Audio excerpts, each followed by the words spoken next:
History doesn't always change slowly. Sometimes it explodes. In less than one human lifetime, the world has been shattered, rebuilt, and reshaped by wars so brutal, so sudden, that entire civilizations never recovered. Borders vanished overnight. Empires collapsed in silence. Millions disappeared into trenches, camps, and mass graves, and the survivors woke up in a completely different world. This is not a story about ancient legends or distant myths. This is about 10 wars, fought in under 1 century, that rewired how humanity lives, governs, fights, and remembers. One war gave birth to modern total warfare.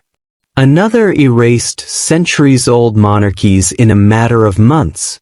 One turned science into a weapon and made civilians the primary targets. And one conflict, barely noticed at the time, quietly set the stage for global chaos that still defines your life today. But here's the terrifying truth. Most people only remember the names. They don't remember how close civilization came to collapsing completely. Because behind every battlefield statistic, there was a moment, a decision, a miscalculation, a single gunshot, where history could have gone another way. And in the first war of this story, a conflict so brutal, so underestimated, that leaders believed it would be over by Christmas. It dragged the entire world into an age of blood, machines, and mass death. And once it began, there was no way to stop what came next. This channel is about more than dates and names. It's about moments. Moments when humanity stood at the edge, unsure whether it would fall forward or collapse backward. Here, we don't rush history. We enter it. We slow down the seconds before the shots are fired. We listen to the thoughts inside the minds of leaders who believed they were in control. And we follow the ordinary people, farmers, factory workers, teenagers, who were suddenly thrown into wars they never asked for. Because history is not just what happened. It's how it felt while it was happening. Tonight's story spans less than a century, but within that short span, civilization was transformed more violently than at almost any other time in human existence. Governments learned how to mobilize entire populations. Technology learned how to kill faster than morality could react. And societies learned, often too late, that war no longer respected borders, uniforms, or innocence. By the end of this journey, you'll understand why the modern world, its fears, its politics, its weapons, its fragile peace, is not an accident. It is the aftermath. And it all begins before anyone realizes a world war is even possible. At the dawn of the 20th century, the world looked confident. Empires stretched across continents. Kings still ruled by bloodline. Flags flew over territories their rulers had never seen with their own eyes. In Europe, railways crisscrossed borders like veins, carrying coal, steel, soldiers, and ideas at unprecedented speed. Factories roared. Cities swelled. Science promised progress. And most people, from London to Berlin to Paris, believed civilization was marching forward, not toward collapse. But beneath that confidence, something was rotting. Industrialization had changed everything faster than human institutions could adapt. Nations could now produce weapons by the millions, but diplomacy still moved at the pace of handwritten letters and royal dinners. Armies were no longer made of small professional forces. They were mass conscript armies, fueled by nationalism, propaganda, and the belief that sacrifice was noble. And sacrifice was coming. Europe, in particular, had become a pressure cooker. Germany was young, powerful, and hungry for recognition. Britain ruled the seas but feared losing its dominance. France carried the trauma of past defeat and the burning desire for revenge. Austria-Hungary was an empire stitched together from dozens of ethnic groups who no longer wanted to be ruled from Vienna.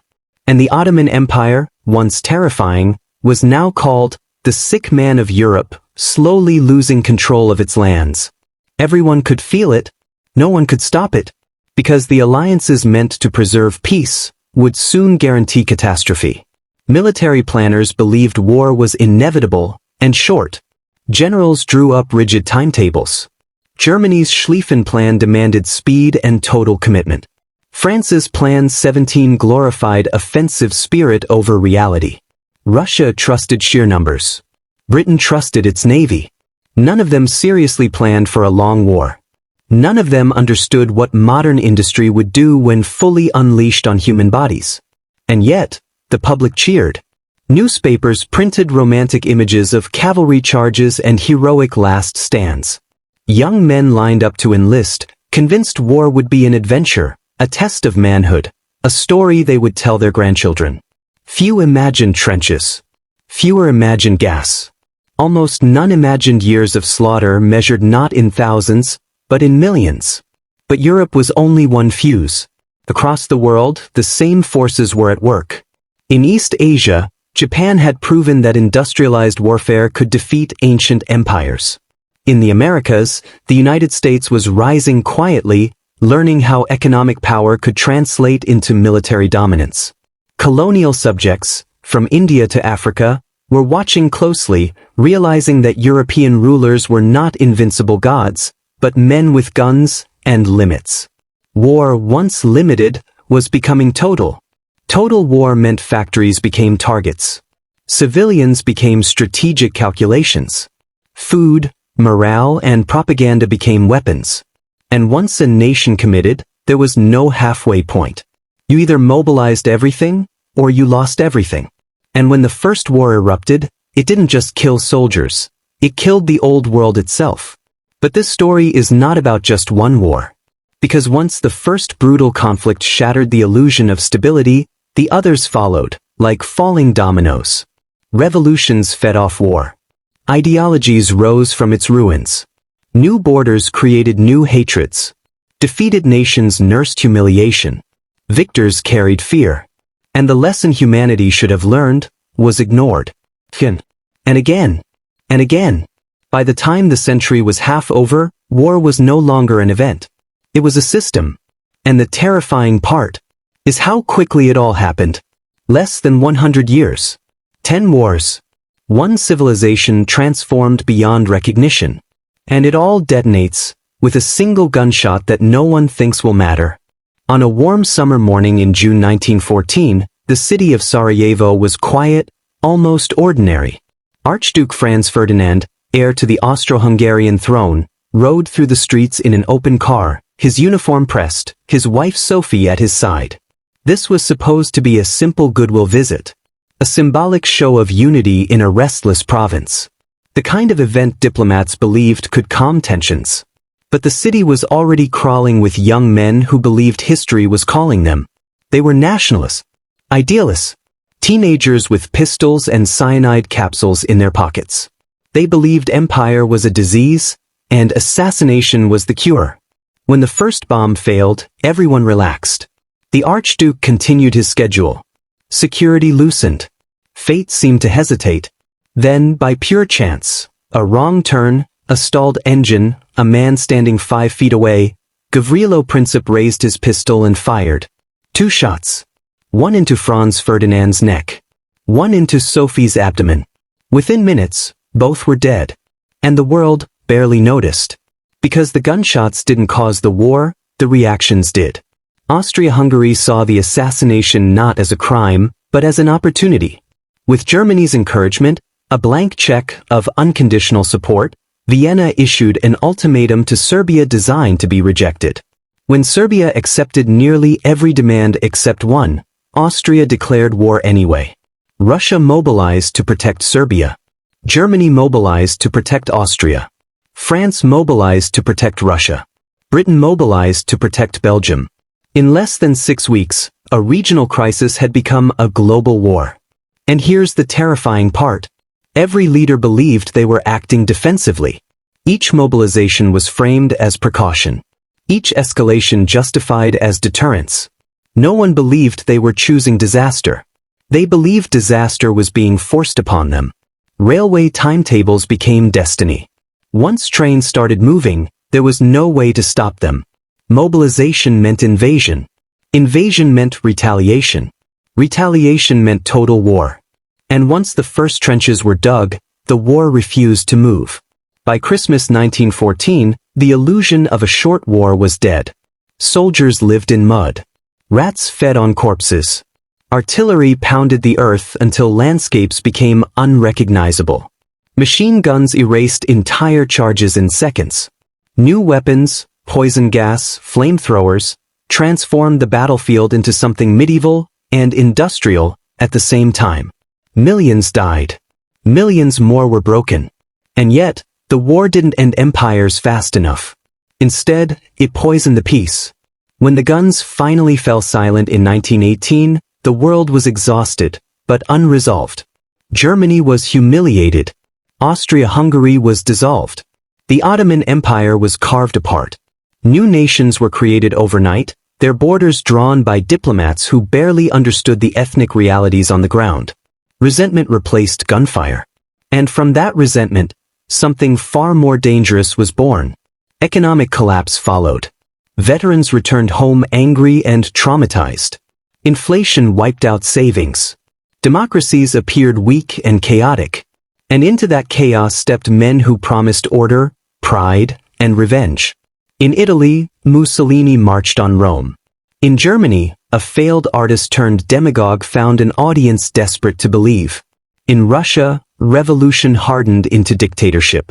The First World War was supposed to be the war to end all wars. Instead, it became the blueprint. Because once total war existed, it could be repeated. And repeated. And the next war would make the first look restrained. The war ended, but peace never truly arrived. In the 1920s, the world tried to pretend the nightmare was over. Jazz played in smoke-filled clubs. Skyscrapers rose. Stock markets soared. Newspapers spoke of progress, prosperity, and a new era. But beneath the surface, the foundations of civilization were cracked and slowly widening. Germany was bleeding from the inside. The Treaty of Versailles stripped it of territory, colonies, military power, and dignity. War guilt was assigned. Reparations were demanded. And the German people, many of whom had never set foot outside their villages, were told they were responsible for the deaths of millions. Inflation exploded so violently that workers were paid twice a day, and children stacked money like firewood. This wasn't peace. It was humiliation. And humiliation has a way of demanding revenge. Across Europe, the old order was gone. Monarchies that had ruled for centuries vanished almost overnight. In Russia, civil war hardened into Soviet rule. In Eastern Europe, new nations formed on fragile borders, immediately suspicious of one another. The League of Nations promised collective security, but had no army, no teeth, and no credibility. Everyone was watching. No one was willing to act. Meanwhile, the United States retreated inward. It emerged from World War I powerful, wealthy, and disillusioned. Americans wanted normalcy. Isolation felt safe. European instability felt distant. That illusion shattered in 1929. The Great Depression didn't just destroy economies. It destroyed faith. Banks collapsed. Unemployment soared. Governments appeared helpless. And when democracy failed to deliver food or dignity, people looked elsewhere. Strongmen listened.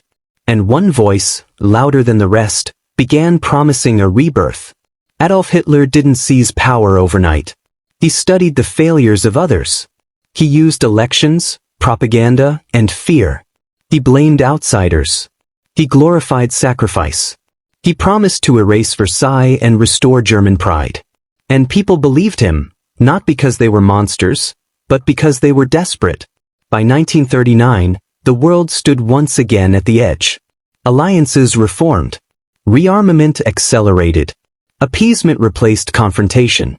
Leaders convinced themselves that concessions could prevent catastrophe. They were wrong. Because when the next war began, it would not be fought like the last. It would be faster, more mechanized, more ruthless. And the opening strike would shock the world into silence. On September 1, 1939, at dawn, German forces crossed into Poland. There was no formal declaration, no final warning, just the sound of engines, bombs, and civilians running for their lives. This was not the slow, grinding war of trenches and stalemate. This was blitzkrieg, lightning war. Tanks punched through defenses. Aircraft shattered communications. Infantry followed at terrifying speed. Entire Polish units were encircled, cut off, erased. Sometimes in days, sometimes in hours. The world watched. Britain and France declared war, and then waited. And in that waiting, the fate of millions was sealed. Within weeks, Poland was gone, divided between Nazi Germany and the Soviet Union, whose secret pact stunned diplomats and betrayed ideology. Two totalitarian regimes, sworn enemies on paper, now cooperated in carving up Eastern Europe. But Poland was only the beginning. In rapid succession, Germany smashed Denmark, Norway, the Netherlands, Belgium, and France. Paris fell in weeks. A nation that had endured 4 years of slaughter in World War I collapsed in just 44 days. Refugees clogged roads. Governments fled. Collaborators emerged. Resistance movements went underground. And for the first time, Britain stood alone. And the next battle wouldn't be fought on land, but in the air. Over the skies of England, the Battle of Britain raged. Radar stations scanned the horizon. Pilots, many barely out of school, climbed into cockpits knowing survival was never guaranteed. Cities burned at night. Civilians slept in subway stations. Churchill's speeches hardened resolve even as casualty lists grew. This was no longer a European war. It was a struggle for civilization itself. And yet, something even darker was unfolding behind the front lines. Because the war wasn't just being fought with bombs and bullets, but with ideology. As armies advanced and borders collapsed, a quieter war was unfolding, one that most of the world refused to see. Behind the front lines, ideology was no longer just rhetoric. It became policy. And policy became action. At first, the changes seemed incremental. Jewish citizens were removed from government positions. Businesses were seized. Rights were revoked through paperwork and stamped documents. Identity was reduced to classification. Ghettos were established, described as temporary, administrative, necessary. Many outside Germany told themselves it was harsh, but manageable. That it would pass. It did not. In Eastern Europe, special units followed the advancing German army. These Einsatzgruppen were tasked with eliminating those deemed enemies of the state. Jews, intellectuals, political opponents. Entire communities were marched to forests, ravines, and open pits, and shot. No camps, no secrecy, just bullets and silence. By the time anyone fully grasped what was happening, the scale had already exploded. Soon, murder became industrial. Rail lines were redesigned. Camps were constructed not to hold prisoners, but to process death efficiently. Auschwitz, Treblinka, Sobibor, Belzec. Trains arrived daily. Victims were told they were being relocated. Many believed it until the very end. 6 million Jews were murdered. Alongside Roma, disabled people, prisoners of war, and countless civilians caught between ideology and machinery. And while this genocide unfolded, the war widened. In June 1941, Adolf Hitler launched Operation Barbarossa, the invasion of the Soviet Union. It was the largest land assault in human history. Millions of soldiers collided across vast plains. Villages vanished. Entire populations were uprooted.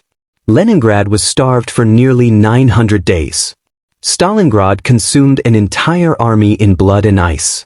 The scale defied comprehension. Then, in December 1941, another shock struck. Japanese aircraft attacked Pearl Harbor. In a single morning, the United States was pulled into the war. Isolation vanished overnight. American factories transformed into engines of destruction. Tanks, planes, ships, produced faster than any nation had ever managed before. The war was no longer regional. It was planetary. Cities became targets. Firebombing campaigns turned neighborhoods into infernos. Tokyo burned. Hamburg burned. Dresden burned. Civilians died by the tens of thousands in single nights. Morality bent under the weight of survival. And deep inside secret laboratories, scientists worked on a weapon so powerful, it promised to end the war instantly, or end everything. The final phase had begun. And when it ended, the world would never again be able to pretend war had limits. On August 6, 1945, at 8:15 in the morning, the sky over Hiroshima turned white. Not orange. Not red. But, in a single instant, the city ceased to exist as it had moments before. Heat hotter than the surface of the sun tore through concrete, steel, and human bodies. People vanished where they stood. Shadows were burned into walls. Tens of thousands died immediately. Tens of thousands more would die slowly, from wounds and radiation sickness no one yet understood. 3 days later, Nagasaki. And just like that, the Second World War ended. But peace did not arrive. The weapon that ended the war changed the meaning of war itself. For the first time in history, humanity possessed the ability to destroy civilization completely. Power was no longer measured only in armies and territory, but in megatons, delivery systems, and minutes to impact. The bomb created a paradox. It made war between great powers unthinkable, and possible at the same time. Two nations emerged dominant from the ruins, the United States and the Soviet Union. Former allies bound by necessity, now divided by ideology. Capitalism versus communism. Democracy versus centralized control. Each believed the other threatened the future of humanity, and each prepared accordingly. Europe lay in rubble. Cities flattened. Economies shattered. Refugees wandered across borders that no longer made sense. Into that vacuum stepped superpowers who promised protection at a price. The Cold War had begun. This war had no opening battle. No surrender ceremony. No clear front lines. It was fought through intelligence agencies, proxy conflicts, psychological pressure, and nuclear brinkmanship. In Korea, a divided peninsula became a killing field. Millions died in a war that technically never ended. In Vietnam, ideology dragged peasants, students, and soldiers into years of jungle warfare, napalm, and disillusionment. Colonial empires collapsed violently. Across Africa and Asia, wars of independence left deep scars. Old borders cracked. New nations struggled to survive in a world shaped by superpower rivalry. Then came October 1962. For 13 days, the Cuban Missile Crisis pushed humanity to the brink. Nuclear missiles sat armed in Cuba. Submarines lurked beneath the ocean. Radar screens glowed. Commanders waited for orders that could not be recalled. One misinterpreted signal. One anxious decision. One human error. And civilization might have ended. It didn't. But only just. The Cold War continued, quieter, tenser, and permanently unstable. And even as leaders learned restraint, war did not disappear. It evolved. By the late 20th century, war no longer needed formal declarations, or even clear enemies. The old model, nation versus nation, uniform versus uniform, was collapsing. In its place emerged something far more unstable and far more brutal. This was the era of fragmented war. In Southeast Asia, the Vietnam War dragged on year after year. For the first time, television brought the battlefield directly into American living rooms.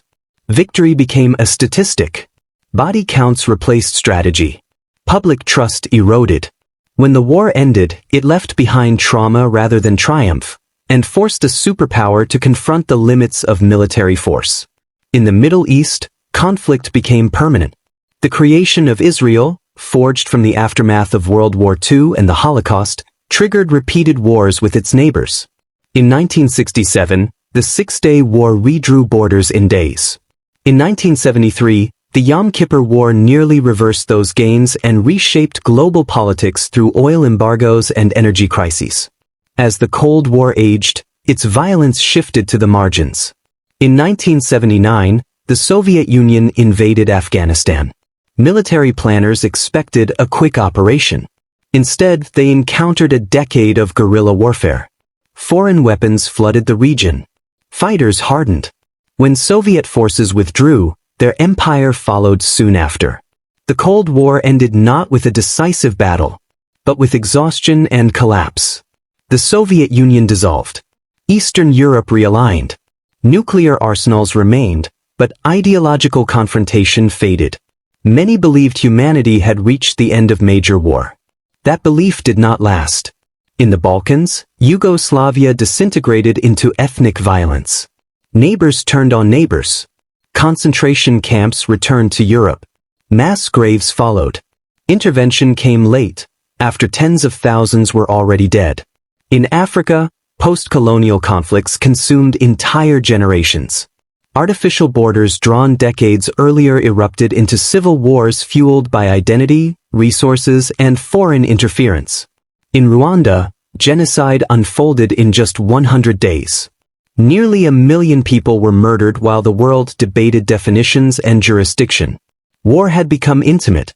And then came September 11, 2001. 19 men hijacked 4 commercial planes. 2 struck the World Trade Center. 1 hit the Pentagon. 1 fell short. In minutes, the illusion of safety collapsed. The United States declared a global war on terror against enemies without borders, uniforms, or surrender ceremonies. Afghanistan. Endless deployments. The century had begun with empires clashing for dominance, and ended with civilizations struggling to define victory. And the consequences were far from over. When the smoke finally cleared, civilization was not restored. It was transformed. The wars of the 20th century did more than kill on an unprecedented scale. They rewired how humanity understood power, violence, and survival. Borders hardened. Military alliances became permanent. Nations prepared not just to defend themselves, but to deter one another through the threat of annihilation. International law expanded in response to failure. Genocide conventions were written after genocide had already occurred. Human rights declarations emerged because governments had proven capable of becoming the greatest danger to their own citizens. But the deepest impact wasn't written into treaties. It was written into people. Generations grew up under the shadow of war. Veterans returned home carrying memories that words could barely touch. Families learned how to live with absence. Trauma passed quietly from parents to children, not through stories, but through silence. Technology accelerated at a pace no peacetime society had ever matched. Radar, jet engines, nuclear energy, computers, satellites. Medical advances born from battlefield necessity reshaped everyday life. Progress surged forward, but always with a warning attached. Every breakthrough carried the memory of how easily innovation could become destruction. And morality shifted. After total war, innocence was no longer assumed. Civilians were no longer spectators. Cities became strategic targets. Information became a weapon. Propaganda learned how to shape entire populations. Truth became flexible. Victory stopped meaning peace. It meant temporary stability. And yet, something extraordinary occurred. Despite possessing the capacity for self-destruction, global war between major powers did not return. Nuclear weapons created fear so overwhelming that restraint became rational. Imperfect institutions created space for dialogue where violence once reigned. War didn't vanish, but it changed form. The world learned how to manage conflict, not end it. And that management created a dangerous illusion. The belief that catastrophe had been solved. That technology, deterrence, and rules could permanently control human ambition. History suggests otherwise. Conditions evolve faster than lessons are remembered. As the century closed, humanity stood armed, connected, and uneasy. Systems designed to prevent collapse functioned, until strained. Conflicts grew longer, murkier, and harder to conclude. Resolution no longer meant closure. It meant endurance. And that may be the most unsettling legacy of all. To understand the world as it exists today, you have to understand what these wars taught, and what they failed to teach.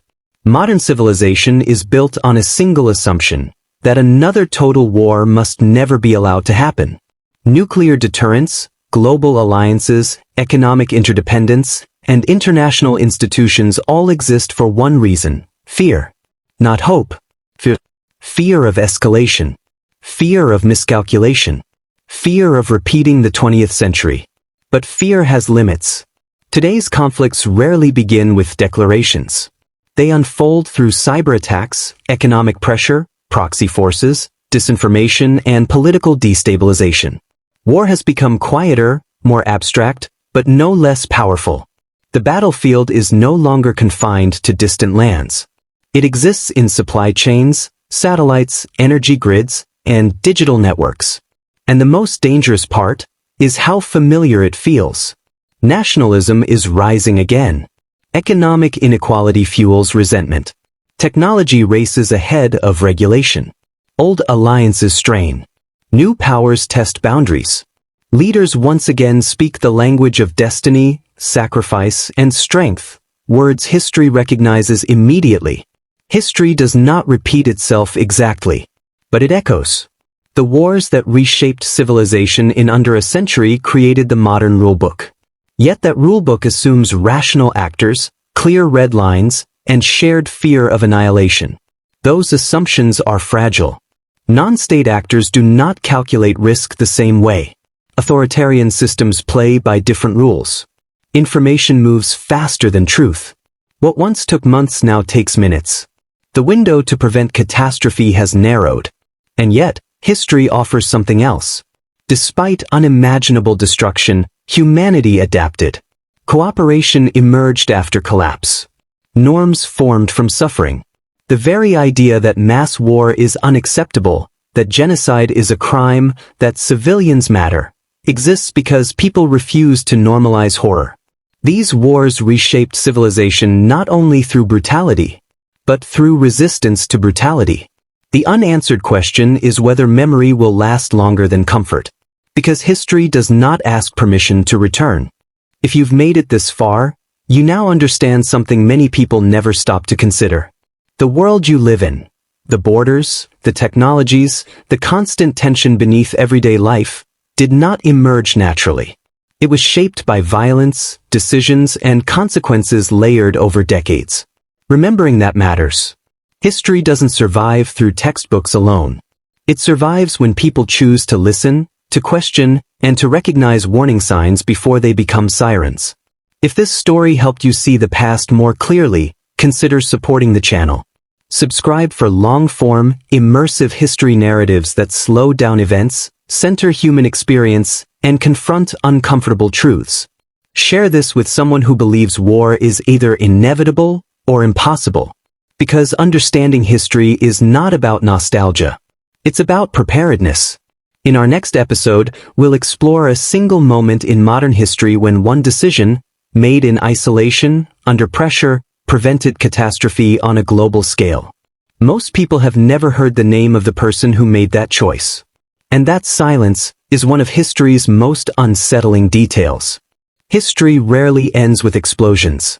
More often, it fades back into routine. After the wars, after the treaties, after the monuments are raised, life resumes. Children are born. Cities rebuild. New generations grow up believing the world they inherited is stable, predictable, permanent. Every civilization that collapsed once believed the same thing. The 20th century proved that modern societies are not immune to chaos. They are capable of producing it at scale. The tools that connect us can divide us. The technologies that protect us can erase us. And the distance between peace and catastrophe is often measured not in years, but in moments. A delayed meeting, a misread signal, a decision made under pressure. The wars that reshaped civilization did not begin with monsters. They began with assumptions. Assumptions about control, about rationality, about permanence.